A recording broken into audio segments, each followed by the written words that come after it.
Hello, hello, hello. So, I want to share with you that every single year, this week, this Shabbos is called Shabbos Chazoin.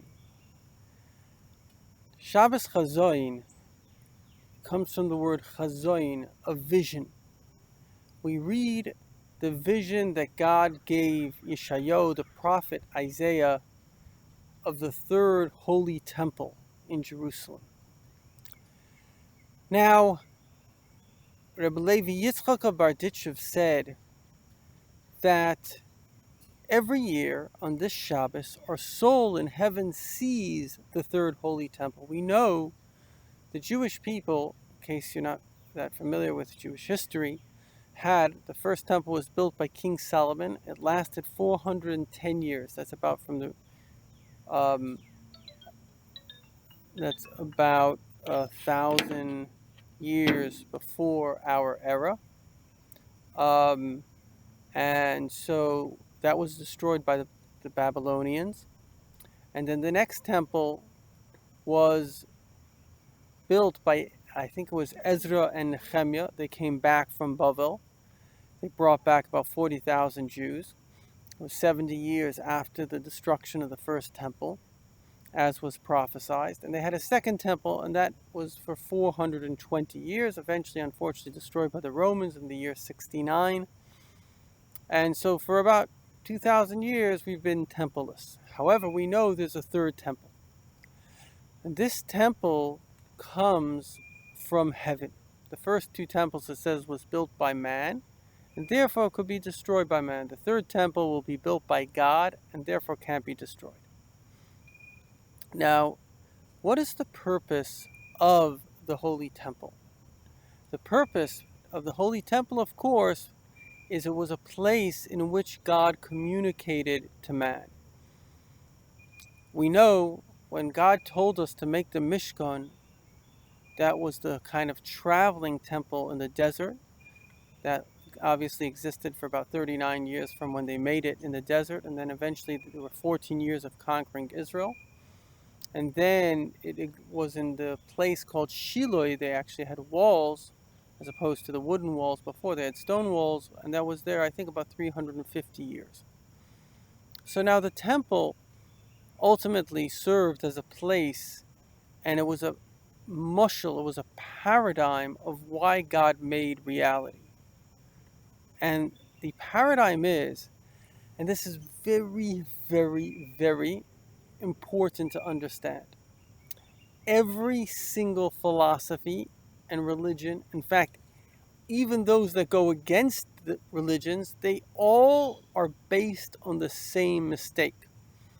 And for a moment, I'll digress and I'll say that the Rebbe said, those that oppose the combination of science and religion are both making the same mistake. They don't understand that science and religion, made by the same individual, can come together.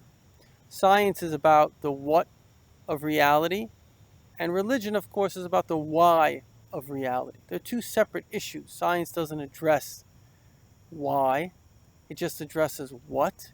And religion is really not about what, it's about why. So they're two separate sides of reality, and both of them, of course, are necessary. In fact, religion is more necessary because the why is infinitely more important than the what. But be that as it may, this world is built because God loves us. It's just like a parent. Imagine you're a parent and you're infinite. You have infinite abilities. It doesn't mean you don't love your child. In fact, because you're infinite, you love your child infinitely. You can do infinite goodness to your child. And what is the ultimate quest of a parent? It's exactly what God has done, which is there are three basic realities which encompass everything. There's our physical life, there is our spiritual life, and in our spiritual life, there is also connection.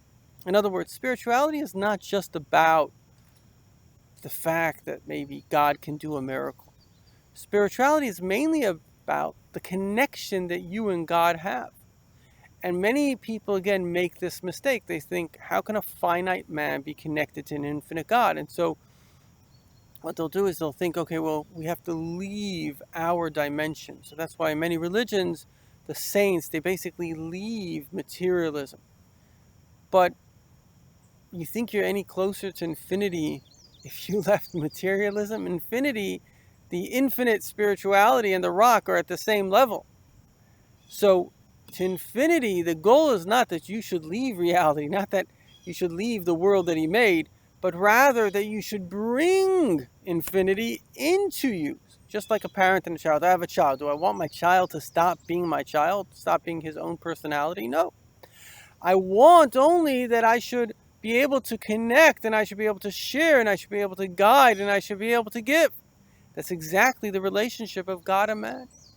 And so when we get this vision on this Shabbos of the third temple, we realize that life is about that connection of the infinite in the finite. It's not that we're going to heaven. It's that heaven is coming to earth. And I'll conclude, I think it was Reb Nachum Mendel of Kotsk. He was a great Rebbe, a great saint and scholar. He once had a young man who came to study by him. And so he said to him, the young man was a great scholar, he says, where is God? So he said, God is everywhere. He said, no, God is wherever you let him in.